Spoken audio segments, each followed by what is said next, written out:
YCP పార్టీలో number 2గా ఇప్పుడు భారతీ రెడ్డి రాబోతున్నారన్న విధంగా వైసీపీ వర్గాలు అయితే చెప్తున్నాయి. దీనికి ప్రధాన కారణం వైసీపీలో నెంబర్ 2 అనేవారు ఎవరూ లేరు. ఇంతకుముందు వైఎస్ షర్మిల ఆ ప్లేస్కి రావాలనుకుంటే ఆవిడని రానివ్వలేదు.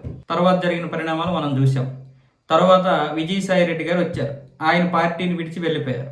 తర్వాత వైవి సుబ్బారెడ్డిని పెట్టుకున్నారు. కానీ ఆయన కూడా నెంబర్ 2గా కొనసాగలేకపోయారు.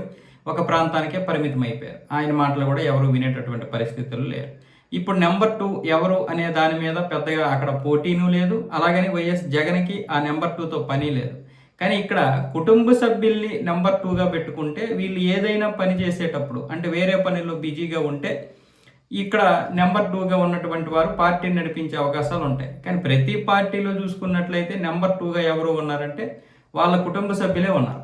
వాస్తవంగా చెప్పాలంటే ఇప్పుడు చంద్రబాబు నాయుడుకి ఒక లోకేష్, అలాగే ఇటు కేసీఆర్కి కేటీఆర్, ఇటువైపు చూసుకున్నట్లయితే జనసేనకి నాగబాబు గారు, ఇలా కుటుంబ సభ్యులు ఉన్నారు కదా. కాబట్టి మనకు కూడా కుటుంబ సభ్యులు ఉంటేనే జనాలు వింటారు. అక్కడ వేరే వాళ్ళు ఎవరున్నా సరే ఇంకొక వర్గం వారు వినరు. ఉదాహరణకి విజయసాయి రెడ్డి ఉంటే మ్యాక్సిమం అందరూ వినేవాళ్ళు, కానీ మిగతా వాళ్ళు ఎవరికి కూడా వైవి సుబ్బారెడ్డికి అయితే చాలా మంది వినేవాళ్లే కాదు. పైగా జగన్మోహన్ రెడ్డి నెంబర్ 2గా ఉన్నటువంటి వారి యొక్క మాటలు వినడు. మామూలుగా చెప్పాలంటే ఎవరి సలహాలు ఆయన పెద్దగా వినడు. అందుకే చాలా మంది ఆయనతో ఇమడలేరు. ఇటువైపు కోపంకే అటువైపు వెళ్తారు తప్ప అక్కడ నెంబర్ 2గా ఉండడం అనేది అసాధ్యం. అదే కుటుంబ సభ్యులైతే పెద్దగా ఇది ఉండదు. కానీ వైఎస్ షర్మిలకి ఆయనకి పడట్లేదు. అందుకే ఇప్పుడు భారతి, ఆయన భార్య భారత్ అయితే ఇక ఎవరికి ఏ గోల ఉండదు. ఆవిడ చెప్పినట్లుగా మిగతా వాళ్ళు వింటారు. ఇంకా చెప్పాలంటే జగన్మోహన్ రెడ్డి కంటే ఆవిడకే ఎక్కువ విలువ కూడా ఉంది వైసీపీలో.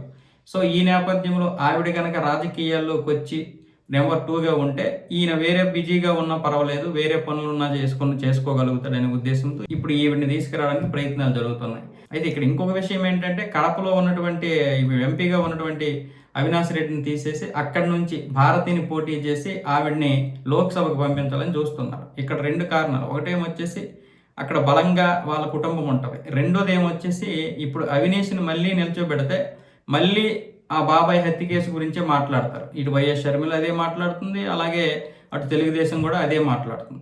కాబట్టి ఇక్కడ భారతీ రెడ్డిని నిలుపుకోవడమే మంచిది అవినాష్ కంటే అని చెప్పి వైసీపీ ఏమొచ్చేసి ఆలోచిస్తుంది. అలాగని అవినాష్ రెడ్డిని పక్కన పడేయడం కాదు, అవినాష్ రెడ్డికి వేరే ఇంకేదైనా కీలకమైనటువంటి బాధ్యతలు అప్పచెప్పేటటువంటి అవకాశం అయితే ఉంటుంది.